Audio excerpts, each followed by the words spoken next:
안녕하십니까, 김방입니다. 20여 년쯤에 어떤 형태로든 다시는 직장 생활을 하지 않겠다고 결심했습니다. 처음에 그 결정은 제게 자유를 안겨준 것처럼 보였습니다. 조직이 주는 압박이나 인간관계에서 오는 스트레스가 거의 다 사라졌으니까요. 하지만 여러 가지 일을 하는 데서 오는 혼란과 불안, 두려움이 새로운 장애물로 등장했습니다. 이 무렵에 어느 대학교 특강 시간에 프리랜서로 사는 삶이란 주제의 강연 요청을 받았는데요. 그때 제가 선택한 새로운 사회생활을 한 문장으로 요약한 적이 있습니다. 자유를 얻고 생활을 잃었다. 언제가 됐든 일을 끝내야 하고 그것도 각기 다른 여러 가지 일을 처리하느라 제 라이프 스타일은 엉망으로 변해버렸습니다. 무엇보다도 제때 제 스스로 많은 일을 하지 않으면 게으르다는 자책감이 매일 밀려드는 연속이었습니다. 매일 아침 해야 할 일을 순서대로 적고 리스트의 위쪽을 몇 건 끝내고 나면 하루가 흘러가 버리곤 했습니다. 정작 아래쪽이 제 인생에서 가장 중요한 것들이었는데 그걸 할 시간도 여유도 없었죠. 그 후에 해야 할 일의 우선순위를 조정하고 그 과정에서 내가 하고 싶거나 이루고자 하는 것들을 많이 내려놓음으로써 제 선택이 새로운 제 사회생활의 표준으로 자리 잡았습니다. 어떤 선택을 하셨든 간에 많은 분들이 저와 비슷한 불안과 자책에 휩싸였거나 휩싸일 겁니다. 오늘 읽을 책은 그런 분들에게 나지막한 목소리로 위안하고 깨우쳐 줍니다. 게으르다는 거짓을 전파하는 세상에 살고 있어서 그래. 진짜 게으름이란 없는 거야. 자, 지식과 지혜를 얻는 가장 경제적인 방법, 성공예감 별책 부록. 지금 시작하겠습니다.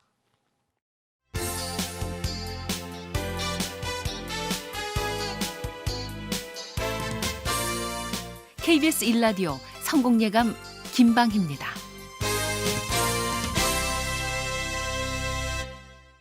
자, 별책 부록 책 읽어주는 남자 김방희입니다. 별님 씨 모시겠습니다. 어서 오십시오. 네, 안녕하세요. 별책부록에서 별을 맡고 있는 광명수입니다. 반갑습니다. 한 주 동안 열심히 달려오셨죠? 오늘은 게을러도 괜찮아요. 각자의 속도로 살아보자고요. 토요일 아침 게을러도 괜찮다는 얘기는 별책 부록을 안 들어도 괜찮다. 우리 손님 다 떨어뜨리는 얘기네요. 아니, 누워서 편안하게. 편안하게 보자. 네, 그런 혹은 거죠. 듣자. 네. 라디오 청취자, 유튜브 시청자분들이 보내주신 댓글 보고 가겠습니다. 네, 샵 9730 KBS 콩 그리고 유튜브를 통해서 많은 의견 주셨습니다. 인간은 작은 손실을 피하기 위해 큰 손실을 감수하는 어리석은 존재. 상식적이지 않은 인간의 선택을 설명하는 경제학 이야기. 서울대 이준구 교수의 인간의 경제학 함께 읽어봤습니다. 예. 4750번님의 짧고 굵은 질문이 있었습니다. 뭡니까? 행동 경제학을 한마디로 표현한다면 이런 질문 주셨습니다. 사람은 경제적이지 않다. 더 쉽게 표현하면 네. 사람은 어리석다. 그러나 그 어리석음에는 패턴이 있다. 어리석음도 어느 정도 예측할 수 있고 미리 판단할 수 있다. 네. 그런 얘기죠. 네, 짧고 굵은 소장님의 답변이었고요. 황근일님, 매몰 비용에 집착해서 회복이 멀어 보이는 주식을 사고 또 샀던 씁쓸한 경험이 있습니다.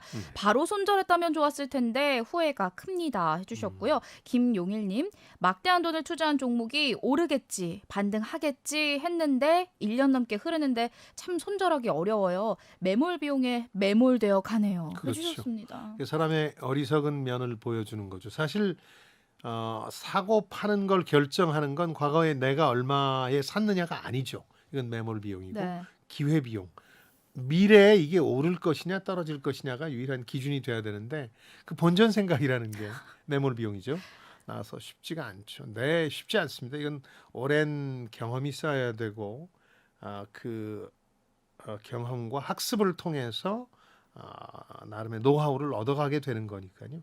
조급하게 생각하실 필요 없습니다. 네, 저도 매몰되어 가고 있지만 조급하게 생각하지 않도록 하겠습니다. 자, 그리고 이창영님, 인터넷 쇼핑하다가 쿠폰이나 이벤트로 할인받은 가격이 오프라인이나 평소 가격보다 많이 저렴하면 덜 필요해도 구매를 고민하는 것. 이것도 기회비용과 관련이 있을까요? 해주셨습니다. 그렇지는 않은 것 같습니다. 기회비용의 정의를 다시 한번 더 엄밀하게 말씀드리면 내가 어떤 결정을 함으로써 못하는 게 워낙 많잖아요. 네. 내가 지금 편의점 알바를 하게 되면 못하는 게 과외도 있을 수 있고 차선책에 드는 비용을 네. 차선책에 따르는 것을 기회 비용이라고 부르니까 할인하면 덜 필요도 사는 거는 합리적 결정이죠. 싸게 사는 거니까. 네. 다만 덜 필요해도 사는 데서 오는 문제가 있을 수 있죠. 이건 합리적 결정이긴 하지만 그 필요성이 얼마나 있느냐에 따라서 충동 구매라는 또 네. 비합리적 결정으로 판단할 수도 있으니까 이건 기회 비용보다는 그 합리성에 대한 판단이겠죠. 네, 기회비용은 아니었던 걸로.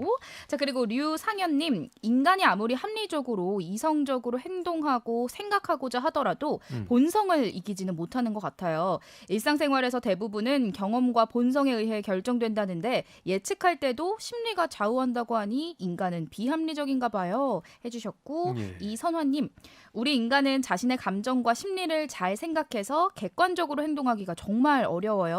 자신을 이길 수 있는 사람이 진짜 강한 사람이 아닐까요? 이런 연습을 많이 해야 할 것 같아요. 해주셨습니다. 그러니까 그 행동 경제학이나 행동 과학은 사람들이 실수를 한다, 잘못을 저지른다라고 끝내는 건 아닙니다. 거기에 체계적인 어떤 패턴이 있다는 거죠. 네. 실수를 저지르는데 늘 이런 실수를 이런 상황에서 저지르더라 하는 겁니다. 그러니까 그걸 알고 나면 그걸 어느 정도 극복할 수 있는 노하우도 생기겠죠. 그 또 하나 이 최근에 경제학에 유행하는 사조입니다만은 피는 물보다 진하다 그러는데 DNA는 이성보다 강하다. 우리 DNA에 우리 몸속의 유전자 속에 이렇게 비합리적인 어리석인 실수를 저지른 게 쌓여 있는 거죠. 진화 과정에서 인류가 이런 상황에선 간단하게 이렇게 하자 하는 그 각인이 돼 있는 네. 거거든요.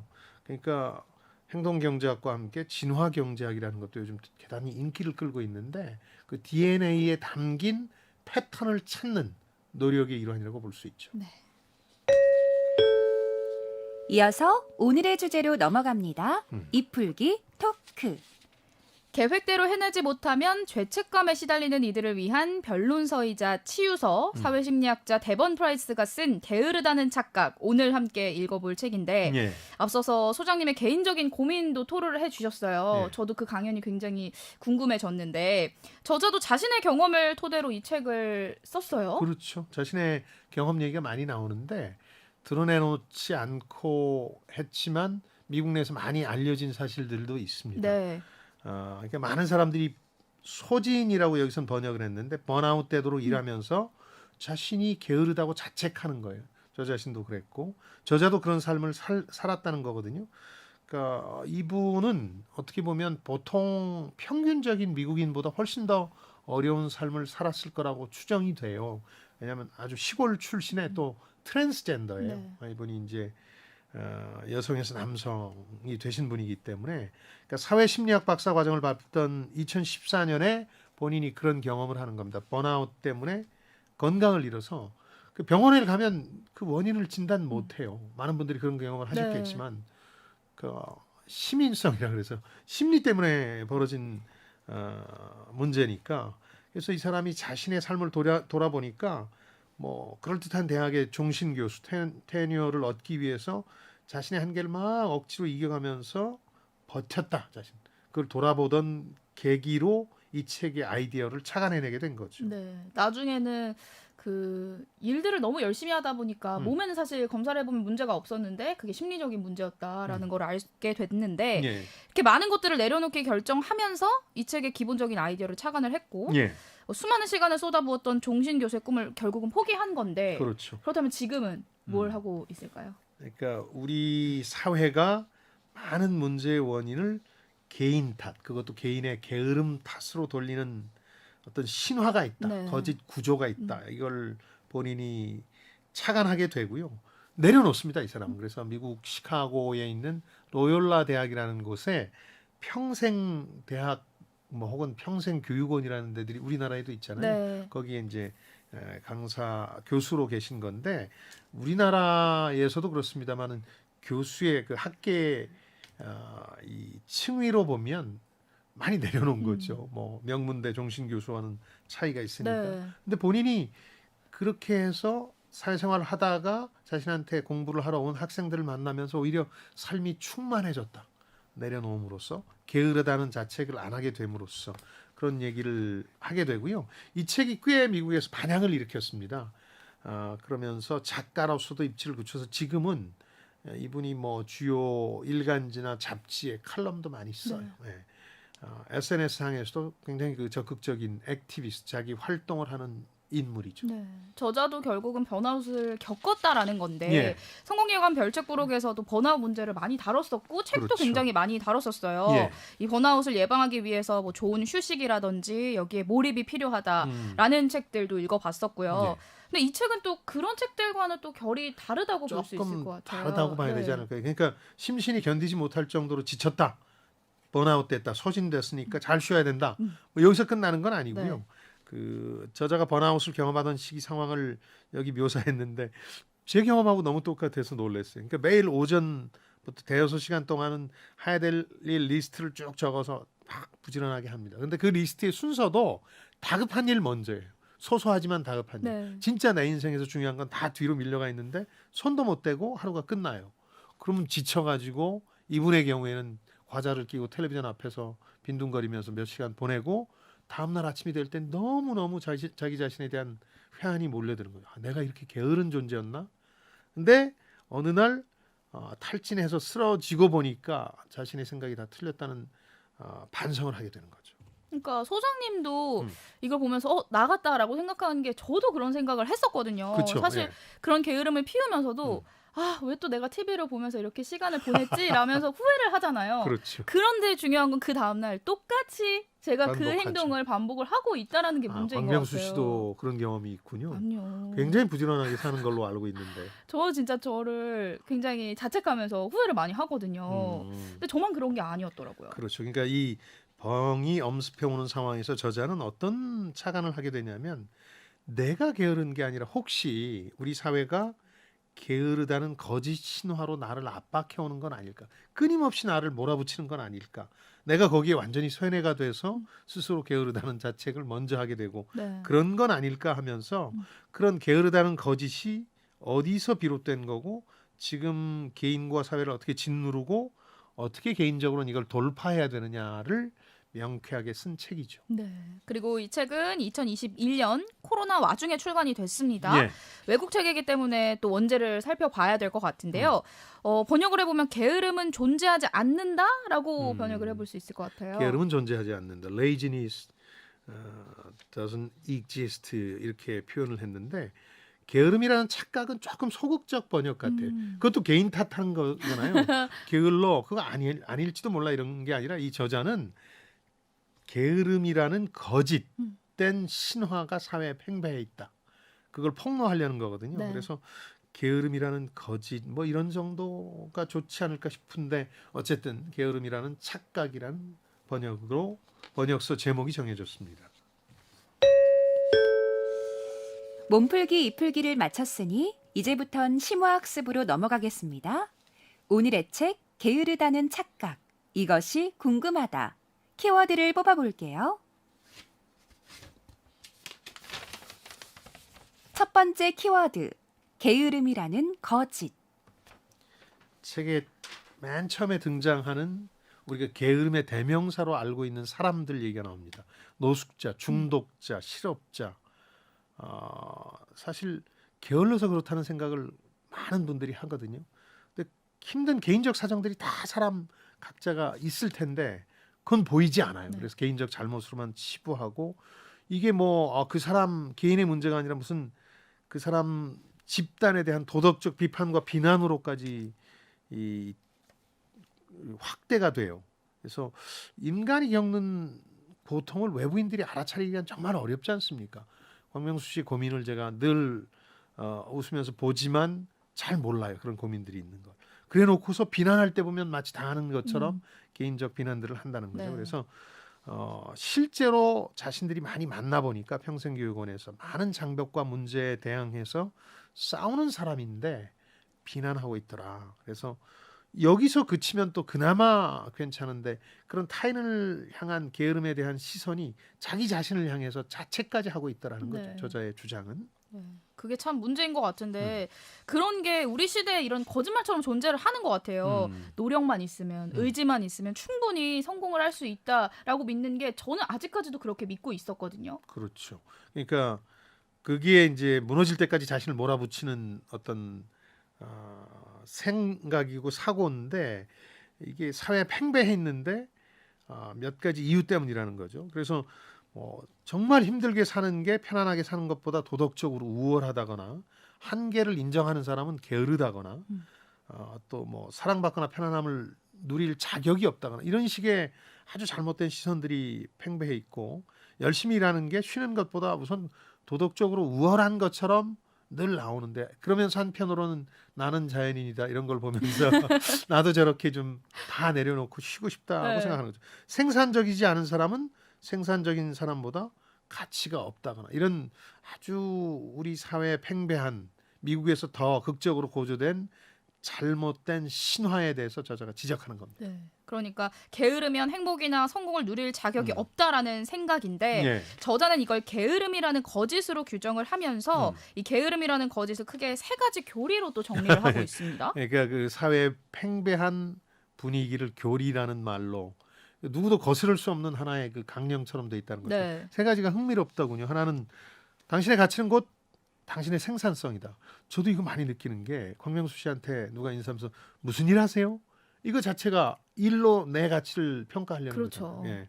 일이 정체성의 중심인 시대니까 제 주변에도 지금 은퇴하는 친구들이 나오는데 굉장히 당혹스러워해요. 네.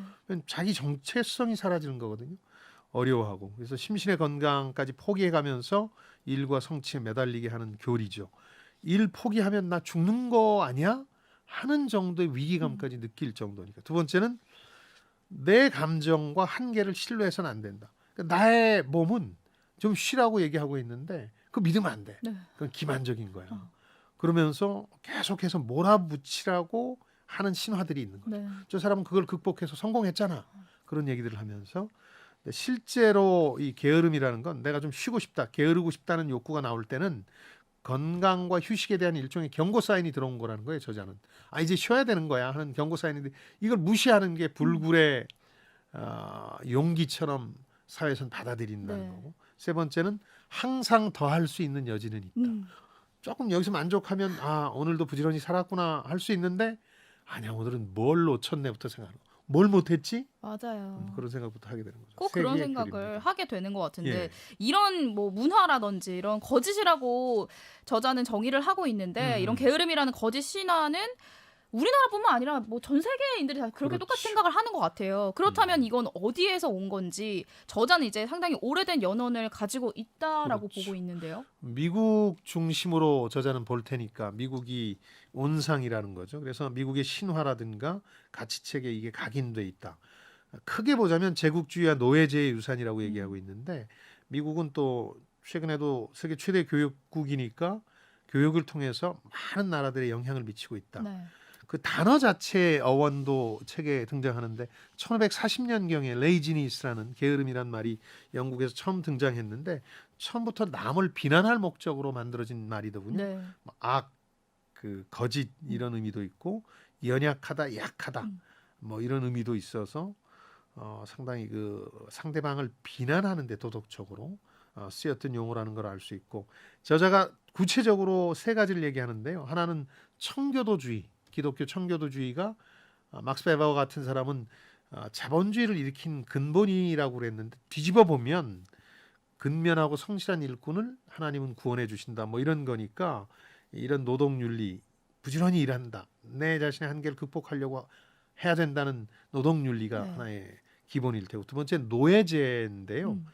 노동이 도덕성을 높인다는 청교도 사상을 가진 그 백인들이 노예들한테 아주 가혹할 정도의 일을 시키면서 그게 너를 구원해 줄 거야 하는 이 거짓 논리를 만들어내기 시작하는 거죠. 네. 노예들이 강요받는 거죠. 그래서 첫 번째로는 이 청교도인의 이주, 두 번째는 노예제, 마지막으로 세 번째는 산업혁명이었습니다. 그렇겠죠. 예, 산업혁명이라는 게 공장에서 많은 시간을 노동자들이 일하도록 만드는 거였으니까 한층 더 이 거짓된 신화가 강조가 되는데 아마 젊은 분들은 모를 텐데 저도 젊었을 때 많이 읽은 책 중에 19세기의 미국 소설가 중에 유명한 호레이쇼 엘저라는 분이 있는데 이 사람의 소설들이 그런 사상을 전파하는데 모든 소설이 마치 로맨스 소설이 그 애틋한 로맨스를 그리듯이 이 소설은 10대 가난한 그 노동자가 자기 힘으로 부지런히 일해서 자기 한계를 극복하면서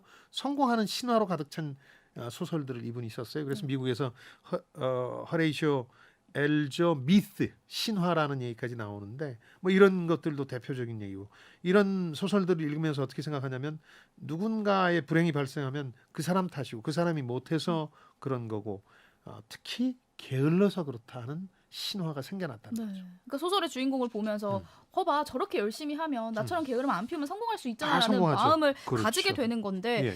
그러니까 미국 영화를 보더라도 매트릭스라든지 스타워즈, 해리포터 같은 것들 보면은 주인공이 악을 물리치기 위해서 희생하면서 또 고군분투를 하고 있어요. 너무 열심히 노력을 하는 거죠. 예. 또 그런 주인공들을 보면은 아 나는 또 이렇게 살면 안 되지라는 생각이 또 자연스럽게 들기 마련이거든요. 미국 영화에도 스며든 거죠. 슈퍼히어로물을 포함해서 많은 액션 영화에서도 영웅은 그냥 한계를 뛰어넘으려고 하는 정도가 아니라 내 목숨까지 다 내놓을 정도. 네. 자신의 재능이나 기술뿐만 아니라 그래야 비로소 영웅으로 인정받을 수 있다. 이런 거니까 게으름의 거짓 신화치고는 그야말로 극단화된 형태죠. 누가 인류를 구원하기 위해서 자기 목숨을 내놓습니다. 생각보다 어려운 일이거든요. 근데 네. 영화에선 너무 당연시 되니까 그런 지적도 저자가 하고 있습니다. 이어서 다음 키워드 뽑아볼게요. 두 번째 키워드, 경고로서의 게으름. 이미 말씀드린 경고의 의미가 있다는 거죠.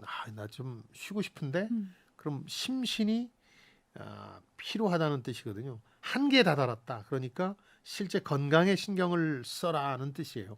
일이나 생산성만 신경 쓸 게 아니라. 근데 이 신호를 무시하라고 게으름이라는 거짓 신화가 장려합니다. 그때 소파에 누울 게 아니라 남보다 앞서가려면 더 성실하게 일했어야지 하는 거죠. 근데 대부분의 사람은 행복감을 유지하고 일에 집중하기 위해서 나태해지는 그 순간들이 필요하다는 거죠. 게으름의 장점들도 이제 여러 가지 사회 심리학적 분석을 통해서 저자가 얘기를 하는데 네. 뭐가 중요한지 알려준다. 저도 이렇게 게을러 보면 그 아침에 썼던 일의 순서가 잘못됐다는 느낌이 와요. 일의 순서에서 다급한 그러나 사소한 문제를 먼저 써놓고 중요한 건 밑에 쓰는데 가만히 생각하면 중요한 밑에 있는 게 내 인생에서는 훨씬 더 의미가 있는 것들이거든요. 그런 얘기를 하면서 미국에서 요즘 그 뮤지컬로 가장 각광받고 있는 게 코로나 기간 중에 해밀턴이라는 뮤지컬이 있는데 이 작가가 아주 유명한 마뉴엘 미란다라는 사람인데 린 마뉴엘 미란다라는 사람인데 이 사람도 7년간 자기 작품을 하면서 쉬질 못한 거예요. 그냥 완전히 번아웃까지 갔는데 네. 어느 날 쉬기로 결심하고 쉬다가 이 해밀턴이라는 작품의 아이디어를 떠올리게 되거든요.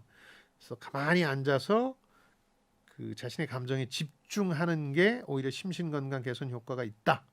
그래서 게으름이 도움이 된다. 장점이 있다. 그러면서 구체적으로 어떻게 그러면 그런 건강을 개선할 거냐. 글을 써보라는 거예요. 뭐 목적으로 어디 발표하려고 책을 내려고 쓰는 게 아니라 글쓰기 치료의 형태로 아무거나 자신의 느낌을 쓰는 표현적 글쓰기를 좀 해보고 또 글을 쓰기 싫으면 내 감정을 느끼는 거. 지금 내 감정은 어떤 상태지? 또 명상 같은 것들도 네. 도움이 되고요. 말씀해주신 것처럼 이 책에서 직장에서 게으름 피우기에 해당하는 사이버로핑 이야기가 많이 나오고 있습니다. 이거를 풀어서 말하자면 늑장 부리기라고도 할 수 있겠죠. 그렇죠. 그러니까 원래는 사이버란 말이 들어간 데서 알 수 있듯이 이 컴퓨터가 많이 보급되고 나서 컴퓨터로 늑장을 많이 부렸어요. 네. 일을 안 하고 할 수 있는 일이 많아졌으니까 주식 시세도 좀 보고 친구하고 수다도 좀 떨고 네. 이걸 사이버 로핑이라 그랬는데 지금은 온라인 뭐 사이트 들여다보고 하는 정도가 아니라 그냥 빈둥거리는 시간 전부를 사이버 로핑이라고 하는데 예를 들어서 뭐 동료하고 쓸데없는 수다를 떨거나 탕비실에 가서 커피 준비하면서 한 30분 보내거나 화장실에서 졸거나 네. 뭐 이런 것들 전부를 비생산적인 일이라고 해서 사이버 로핑이라고 하는데 이걸 시간 낭비로 봐야 할 거냐 하는 거죠. 게으름이라는 거짓 신화 속에선 대표적인 시간 낭비고 생산성 상실이죠. 네. 근데 저자는 아니다. 그게 필요하다. 화장실 가는 일을 불필요한 조치로 보지 않지 않느냐. 그렇죠. 마찬가지로 이렇게 뇌가 잠깐 쉬고 딴짓을 할 늑장을 부릴 이유가 분명히 있다고 네. 주장하는 거죠. 그러니까 그것 또한 꼭 필요한 시간이다라는 건데 음. 2014년 연구에서는 사이버로핑으로 인한 생산성 손실을 우리 돈으로 60조 원이라고 추정을 했습니다. 근데 이게 사실 진짜 말 그대로 잠깐 딴짓한 거잖아요. 그렇죠. 근데 그런 거 치고는 이게 굉장히 과도한 가정은 아닐까라는 생각이 가정 자체가 들어요. 잘못된 거죠. 그러니까 예를 들어서 사이버 로핑을 안 한다. 내가 탕비실에서 동료와 30분 동안 커피를 마시면서 수다를 떨지 않았다. 그때 일을 바짝 했으면 생산성이 올라서 그랬을 거다. 네. 그런데 저자의 주장은 전제가 틀리다는 거죠. 왜냐하면 사이버 로핑을 통해서 뇌의 휴식과 활력을 얻게 되고 생산성을 갉아먹기보다는 오히려 직원들이 리셋해서 생산성을 높일 수 있다. 시간 낭비라기보다는 건강에 이롭고 정상적이다. 네. 그러니까 그때 수다를 떨게끔 한 거예요. 너무 지쳐있기 때문에. 그러니까 그걸 꼭 낭비라고 봐서는 안 된다는 게 저자의 네. 주장인 거죠. 그렇죠. 음. 그러니까 알리자나 사업하는 분들 입장에서는 사실 직원의 늑장 부리기는 뭐 좋지만은 않은 일일 것 같은데 네. 저자는 이런 게으름의 패턴이 일터가 제대로 관리되지 않고 있다라는 신호로 봤어요. 두 가지를 생각해 볼 수 있겠죠. 하나는 집중해서 할 일의 어떤 패턴들을 관리자가 만들어줘야 되는 거거든요. 어떤 사람한테는 일 잘한다는 이유로 너무 많은 업무를 맡기고 어떤 사람한테는 일 잘 못하니까 아예 업무에서 배제하기도. 네. 이게 관리자들이 저지른 실수거든요. 또 하나는 집중하지 못하는 환경을 다 만들어 놓고 탕비실에 새로운 에스프레소 기계를 갖다 놓고 그거는 사실은 활력을 주는 거니까 저는 갖다 놓길 권합니다만 네. 어쨌든 그러면서 관리자가 비난만 한다는 거죠. 그것보다는 개인으로서도 게으름이라는 경고가 있듯이 조직에서도 게으름이 그렇게 나타나고 있다면 우리 조직 관리자가 이 사람을 너무 몰아붙이고 있다는 신호로 받아들일 필요가 있다는 거죠. 그 관리자분들도 이 책을 꼭 읽어보시면 도움이 될 것 같아요. 동의를 안 할 것 같아요. 이어서 다음 키워드 뽑아볼게요. 세 번째 키워드, 일, 집, 간섭 현상. 일집 간섭 현상이 우리나라에서도 많이 벌어지고 있죠. 구분이 안 되잖아요. 예전엔 집으로 오는 순간 일과는 딱 격리가 됐는데 그렇죠. 지금 전혀 SNS나 온라인 때문에 구분이 안 되고 맞습니다. 미국에서 이게 조금 더 심한데요. 미국의 배경을 조금 알아두셔야 되는 게 미국인의 노동 시간이 오히려 늘고 있습니다. 2000년 10년대 중반경부터 그런데 주당 근로 시간이 늘어요. 오히려 그러니까 대부분의 국가들이 지금 133개 나라에서 법정 근로 시간이라 해서 우리나라처럼 주당 40시간, 하루 8시간 정도를 두고 있거든요. 네. 미국은 이게 없습니다. 그래서 어떻게 보면 좀 더 악화되고 있다. 디지털 기기들이 등장하면서 아까 말씀드린 것처럼 더 악화되고 있는데 1950년대 40시간의 일을 11시간 만에 지금 처리할 수 있게 됐다. 디지털 기기가 등장하면서. 그러면 임금이 오르거나 근로시간이 줄어야 되는데 임금은 그대로 혹은 오히려 떨어지고 있고 네. 그 당시에 비해서 근로시간은 오히려 늘고 있으니까 미국 있고. 기준으로 뭔가 문제가 있는 게 아니냐 하는 게 저자의 생각인 거죠. 근데 사실 일과 삶에 이거를 경계를 나누는 게 예. 사실 쉽지가 않은 일 같아요. 요즘 들으면은 음. 재택근무 하시는 분들도 있기 때문에 더더군다나 더 힘들어지고 있는데 예. 더 오래 일을 해도 정작 생산성은 늘지를 않고 있었습니다. 왜 그런가 했더니 이걸 인간의 뇌에 그 원리가 있다고 봤거든요. 그렇죠. 아마 실감하실 텐데 8시간 일한다 그러지만 집중해서 일 못해요. 저자가 이 심리학의 연구 결과들을 동원한 결론은 최상의 생산성을 최대한 유지하는 시간이 3시간. 네. 그러니까 이 얘기는 말을 바꾸면 근무 시간 줄여도 된다. 집중만 높일 수 있다면 그런 장치들만 만들다면 그런 얘기고요. 그래서 초과 근무 같은 걸 하면서 밤에 막 10시간, 12시간 일하는 게 굉장히 뭐 일을 열심히 하고 게으르지 않은 것처럼 보이지만 실은 3시간 이상의 의미는 없기 때문에 네. 육체적으로 피곤함만 더하는 거지 실제 생산성에는 관심이 없다는 거고요. 학생들도 마찬가지입니다. 부모님들 자녀 방에 가둬놓으면 공부 잘할 것 같죠. 학생들이 지속적인 학습을 할 수 있는 최대한의 시간은 1시간 정도다. 1시간 진짜 몰입하면 나와서 쉬어라. 와서 과일 먹고 네. 가라. 뭐 이렇게 하는 게 훨씬 더 효율적이라는 거죠. 그리고 이건 제 동료, 친구, 교수들한테도 많이 들었는데요. 동영상 강의에 집중도가 더 떨어진대요. 보통 1시간에서 2시간짜리, 심지어는 3시간짜리 동영상 강의도 이번 코로나 기간 중에 했는데 네. 연구 결과에 따르면 동영상 강의에 집중하는 시간은 음. 6분. 6분. 네. 그러니까 3시간짜리 강의가 무슨 의미가 있나 싶기는 한데 그러면서 저자가 사람들의 주의, 어텐션이라는 게 어떤 특성을 가지는지 설명하는데 이게 흥미롭습니다. 레이저 붐이어서 각자가 탁 원하는 목표물에 그걸 쏴서 내가 거기에 집중하는 게 아니라는 거죠. 등대의 불 같은 것이다. 여기저기 불을 비춰보고 저게 있었구나 저게 있었구나 하고 막연히 추정하는 상황이어서 네.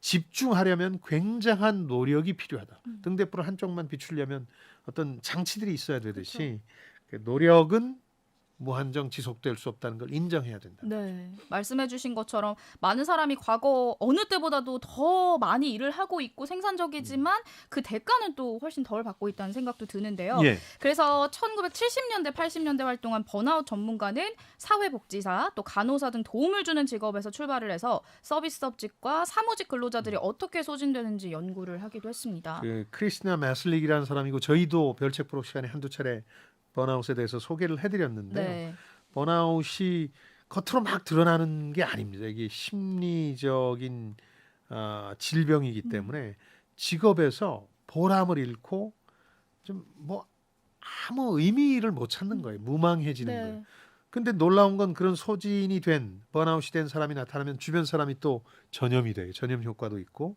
그러니까 정서적 탈진, 정체성 상실, 개인적 성취감 상실로 나타나는데 이 사람이 MBI 테스트라는 걸 만들어서 그 요즘 하는 거하고는 다른 겁니다. 네, 네, 네. 얼마나 내가 번아웃 상태인지 음. 지수를 이제 내는 거고요. 네.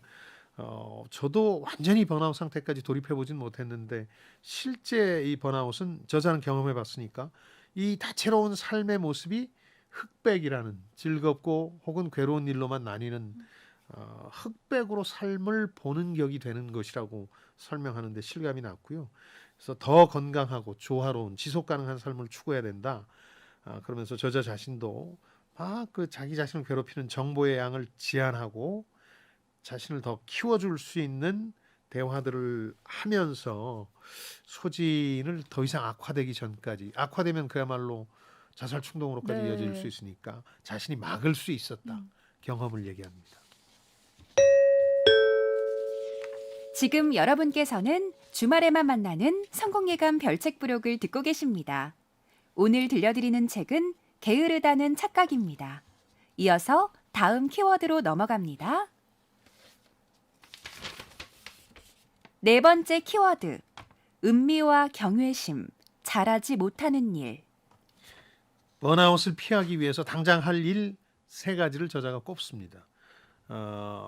이게 번아웃을 악화시키는 환경이 너무 많잖아요. 저자가 얘기하는 것 중에 하나는 삶의 게임화, 네. 게임. SNS 하시는 분들은 알겠지만 뭐 좋아요, 팔로워 수 늘리기 위한 게임이 돼버렸잖아요. 그래서 삶을 음미할 시간이 없어졌다. 이게 세이버링이라고 저자가 표현했는데 긍정적 경험을 만끽하는 겁니다. 그냥 너무 오늘도 일을 안 하고 내가 시간을 흘려보냈구나 하는 자책감을 느끼는 순간에 저녁 노을을 봤는데 요즘 대한민국의 봄하늘 저녁 노을은 정말 이쁘거든요. 네. 저걸 보면서 이렇게 멋진 노을을 내가 즐기고 있구나 하고 만끽하는 네. 음미하는 순간이거든요. 음미의 반대는 대부분의 사람들이 하고 있는 게 가라앉히기라 그래서 댐프닝이라고 그러는 건데 계속 미래에 대한 불안이나 불안전에 대한 그 집중을 하면서 비관적이 되는 거죠. 긍정적 경험을 하고 있는데 저 멋진 석양 노을을 볼 수도 없어요. 누가 옆에서 자 봐라 하늘 멋지다 그러면 쓸데없는 소리 하고 있어. 뭐 이렇게 되는 거죠. 마음의 여유가 없는 거죠. 그렇죠. 네. 이게 댐프닝인데 이 행복감을 가라앉히는 4가지 습관이 있다 그래요. 자기 자신을 억압하는 거, 주의를 분산하는 거, 트집을 잡는 거, 부정적인 시간 여행. 부정적인 시간 여행은 자꾸 과거에 불행했던 기억들만 떠올리는 것들. 그래서 이걸 게으름이라는 게 장려한다는 네. 거죠. 그래서 삶의 가치를 생산성에서 더 의미 있는 것으로 재설정할 때 세 가지를 해봐라. 음미, 경외심, 잘하지 못하는 일. 경외심은 아까 저녁 노을에 갑자기 경탄하듯이 내가 평상시 주목하지 않았던 것에 놀라움을 느껴보는 거고, 네. 잘하지 못하는 일은 저자가 뭐 본인이 책에서도 공개를 했으니까 제가 말씀드리죠. 트랜스젠더로서 역기를 잘 들겠습니까? 근데 역도를 자기가 잘 못하는 건 알지만 네. 삶의 새로운 측면을 이해하기 위해서 하거든요. 그런 걸 통해서 번아웃에서 벗어날 수 있다는 네. 거죠. 그러니까 평소에 하지 않았던 일들 좀 해보라는 경험을 거죠. 해보라는 거죠. 예. 저 개인적으로 가장 크게 공감됐던 거는 저자가 주장했던 사람을 지치게 하는 인간관계에서 벗어나는 법. 이 대목이 굉장히 인상 깊습니다. 그렇죠. 네. 사람과의 관계에서 오는 스트레스가 아마 젊은 세대도 가장 큰 스트레스 중에 하나일 테니까 저자가 아주 똑부러지게 얘기하는데 이건 제가 그동안 얘기해왔던 거하고 일맥상통해요. 네. 저도 모든 관계에서 다 완벽한 사람처럼 비치려고 노력하지 않아야 비로소 자신을 사랑하게 된다는 얘기를 하곤 하는데, 그러니까 가족과 친구, 직장 동료들과의 관계에서 균형이 무너지는 거예요. 상대방은 무한정 내 관심이나 배려를 원하는데 내가 싫다고 얘기를 못해요. 네. 일종의 인정 욕구죠. 좋은 사람처럼 비춰지고 싶기도 하고. 그러니까 우리를 좀 불편하게 하는 사회적 기대라는 게 존재하는데 여기서 물러서질 못하는 겁니다. 근데 이거를 거절하면 내가 이기적으로 비춰지진 않을까 네. 그러면서 계속 끌고 가면 자기 자신이 번아웃 상태에 이르게 되는 거예요. 그래서 자신의 건강이나 행복마저 해치는데 타인을 실망시키는데도 익숙해져야 된다. 네. 저는 이 말이 아주 대단히 흥미롭다고 보는데, 젊은 여성분들이 제일 고통스러워하는 게 택시에 탔을 때 말을 자꾸 붙이시잖아요. 근데 내가 너무 힘들어서 조금 대화를 피하고 싶을 수도 있잖아요. 맞아요. 그럴 때는 그분의 기대에도 불구하고 당신이 그 사람을 실망시킬 수 있어야 된다. 정말 죄송한데 제가 너무 힘들어서 그러는데 잠깐만 조용히 있고 싶은데 괜찮겠습니까? 하고 정중하게 얘기하면 실망시켰지만 네. 나는 보다 정신적으로 건강해지고 육체적으로도 행복해질 수 있는 거죠. 저도 같은 상황이라면 그런 말을 속으로만 한 10번 정도 되뇌이면서 하고 못하죠. 결국. 결국은 목적지까지 가는 못했던 거죠. 것 같은데 그래서 이 부분이 더 인상 깊게 다가왔던 것 같습니다. 예. 근데 일종의 인정 중독을 벗어나야 된다라고 말을 하고 있는데 이걸 이제 그렇죠. 벗어나려면 어떻게 해야 되는 거죠? 저자 자신이 했던 예들이 많이 나오는데요. 대부분 공감할 수 있습니다. 상대의 기대를 어느 정도는 없애야 됩니다. 나만 보면 그런 기대를 한다는 건 내가 어떤 인정 중독에 시달린다는 걸 티를 낸 거거든요. 네. 기대를 상대한테 미리 좀 발을 뺄 거라고 경고하는 겁니다. 예를 들어서 난 너무 바빠서 최근에 뭐 너랑 통화를 그렇게 길게 못해. 미안해. 이해하지? 뭐 이렇게 하는 거고, 작은 일에서부터 거부를 하기 시작하는 겁니다. 통화를 거부하고 나서 이제 뭐 모임에 나와라. 네. 모임에 나와서 내 이 일을 도와줘라. 그러면 큰 일로 점점 가면서 노라고 하는 거죠. 근데 처음엔 상대방이 선의에 워낙 길들여져 있어서 내가 노라고 해도 계속 또 똑같은 부탁을 합니다. 맞아요. 그럴 때는 고장난 레코드판이 될 각오를 해라. 이걸 두려워해서 또 돌아가 버리거든요. 그러지 말고 고장난 레코드판이 되는 걸 두려워하지 말아야 된다. 그러면서 타인의 기대를 충족시키려는 개인적인 노력을 중단할 때 자신과 자신의 가치를 분명히 알게 되고, 그렇게 사회가 더 나아가선 우리 개인한테 요구한 부과한 것들에 대해서 조금 거부하기 시작할 때, 노라고 하기 시작할 때 개인이 더 행복해질 수 있다는 겁니다. 잘 되어가고 계신가요? 에너지 뱀파이어라는 부류가 있거든요. 그러니까 끊임없이 상대방의 호의나 관심을 바라는 부류가 있어요. 뭐 상담도 일방적이고 네. 부탁도 일방적이고. 저도 그런 분들 때문에 한 10여 년 고민들이 많았죠. 네. 근데 지금은 비교적 선선하게 제가 거절합니다. 네. 이어서 다음 키워드 뽑아볼게요. 5번째 키워드.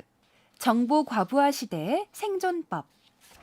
정보가 너무 많습니다. 네. 저만 해도 경제 뉴스를 곱씹어서 말과 글로 청취자 여러분들께 알려드려야 되는 사람이니까 네. 계속 이걸 업데이트해야 된다. 내가 놓치는 뉴스가 있어서는 안 된다는 부담이 너무 커요. 그래서 정보 접근이라는 게, 정보를 갖는다는 게 특권이기도 하지만 동시에 부담이기도 하다. 이걸 정보 과부하라고 제가 한두 차례 설명드린 기억이 있는데 네. 인포메이션 오버로드라 그러는데요. 우리가 처리할 수 있는 뇌 용량을 넘어서기 시작하는 거예요.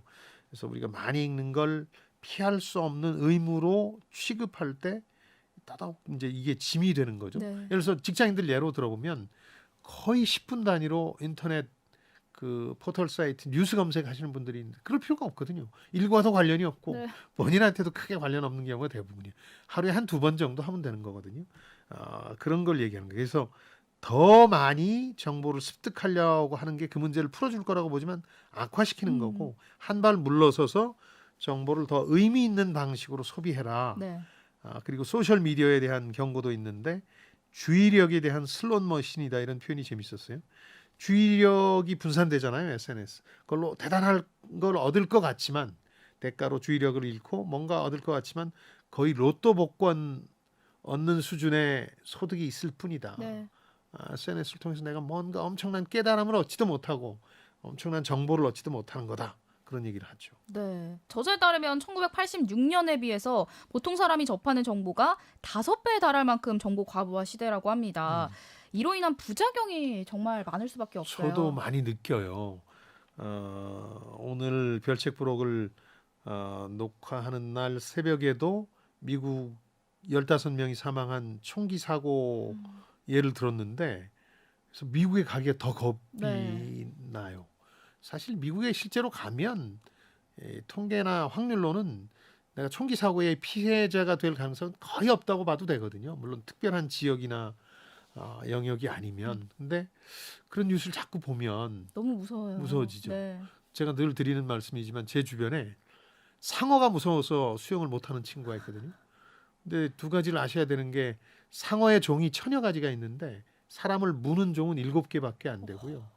특히 대한민국 삼면은 그 종이 거의 살지 않습니다. 네. 정말 몇 년에 한 번 등장했다.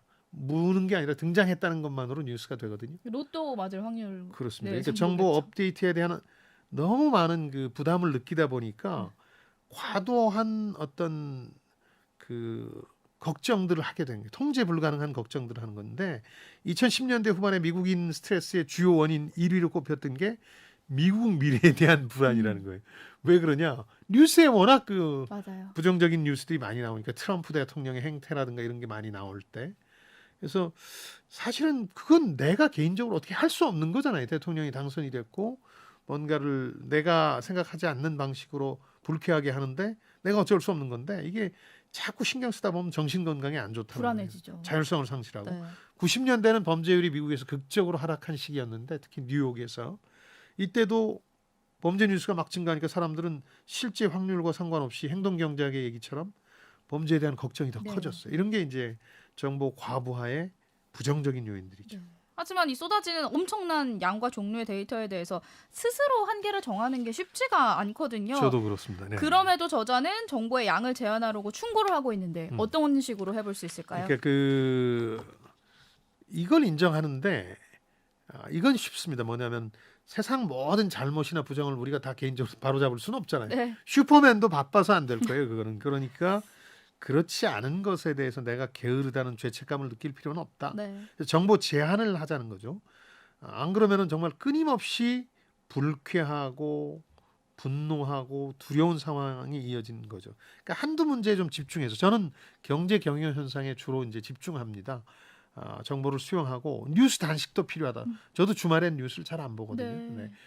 일요일 저녁에 다음 날 할 얘기들을 위해서 조금 체크는 합니다만은 그런 뉴스 단식도 필요하고 정보에 대해서 의미 있는 소비를 하자는 것도 저는 예전에 이걸 신문을 의미 있게 소화하자고 했는데 행간을 읽는다든지 이 사태의 미래를 점쳐본다든지 뭐 이런 식으로 네. 그냥 이걸 알아야지가 아니라 이것이 나한테 어떤 의미를 가지는지를 계속 따져가면서 뉴스를 의미 있게 소비하는 게 중요하다는 게 저자의 주장이죠. 네. 아이들을 양육하고 있는 부모님들 그중에서도 일하는 엄마가 해야 할 일은 뭐 여전히 많거든요. 문제는 이걸 제대로 못했을 때 자신이 게으르다는 거짓에 속아 넘어가기가 정말 쉽다라는 건데요.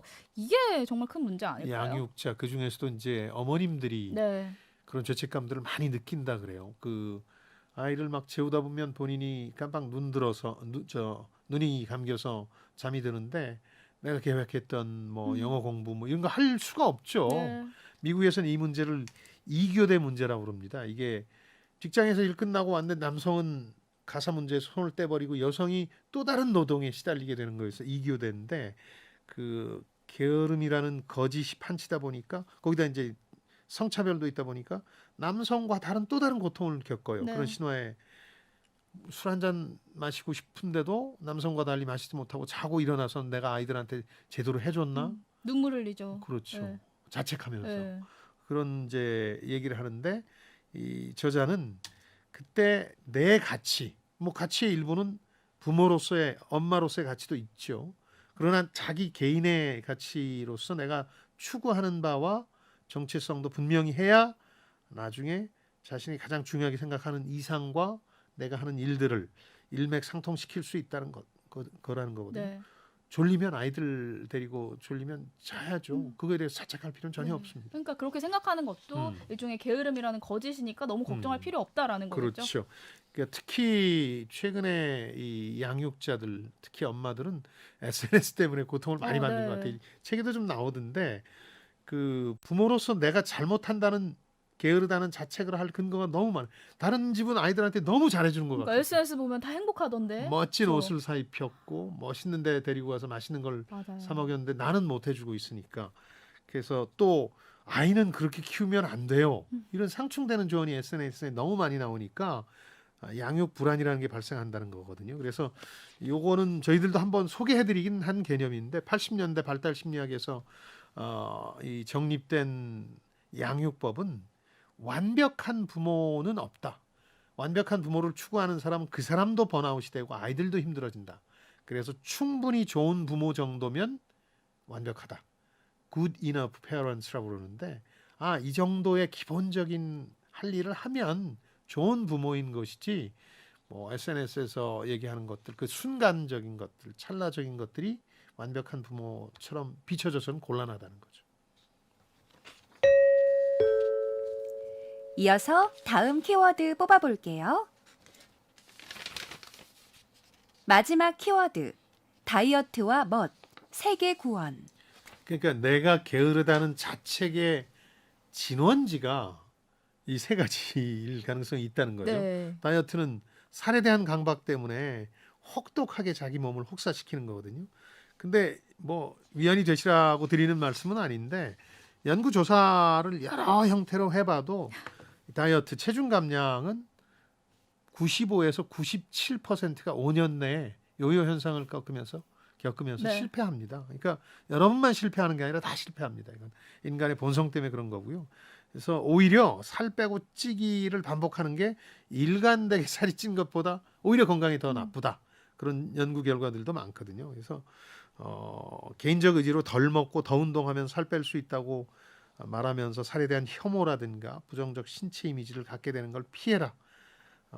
자기 대상화가 막 극심해지면 내 몸을 쪼개서 나는 손톱이 못생겨서 이렇게까지 나가게 되거든요. 그래서 몸이 할 수 있는 일을 충족하면서 휴식과 한가로움을 즐기다 보면 더 쉽게 게을러지다 보면 네. 오히려 몸이 건강해지는 걸 느낄 수 있다. 네. 저자도 그 박사학위 과정에서 그렇게 번아웃 되고 나서 게을러진 거예요. 의식적으로 내려놓고 나 명문대 종신교수 안 돼도 돼 하고. 근데 그렇지. 사실은 누가 날씬하다라고 하는 건 사람들의 어떤 틀 안에 가둬놓은 어떤 가상의 인물과도 같은 거잖아요. 그렇죠. 나를 거기 틀 안에 가둘 필요는 없는데 사실 인간이란 게 사회적인 동물이기 때문에 다른 사람들과 생활하니까 또 어쩔 수 없는 일 아닌가라는 생각도 들어요. SNS가 타인과의 비교를 더 쉽게 만들어 버렸죠. 네. 예전에는 내 주변 동료들하고만 비교를 했는데 이제는 전 세계인하고 맞습니다. 비교해야 되니 이게 참 어려워졌는데 네. 두 번째가 바로 그런 경향이 나타나는 멋. 막 자기를 꾸미는데 너무 많은 시간과 에너지와 돈을 투자한다는 거죠. 뭐 미국 표현 중에 Keeping with the Jones라는 관용구가 있는데 남 따라하기죠 이게. 근데 그 기준이 뭐 인스타그램 이런 것 때문에 너무 높아져 네. 버렸잖아요. 아니 그 세계적인 연예인하고 비교해서 어떻게 하자는 거예요. 우리가 그런 돈도 없고 그런 몸도 아니고. 그래서 수치심만 자극하는 결과들이다.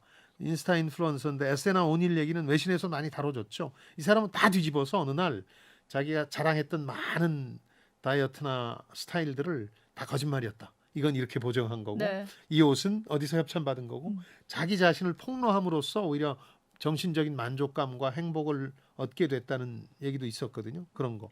또 세계 구원은 우리가 상상으로만 하긴 하지만 어쨌든 이것도 강박이에요. 나를 게으르다고 느끼는 게 야, 기후 변화가 이렇게 지금 심각한데 내가 지금 일회용 플라스틱을 쓸 때야?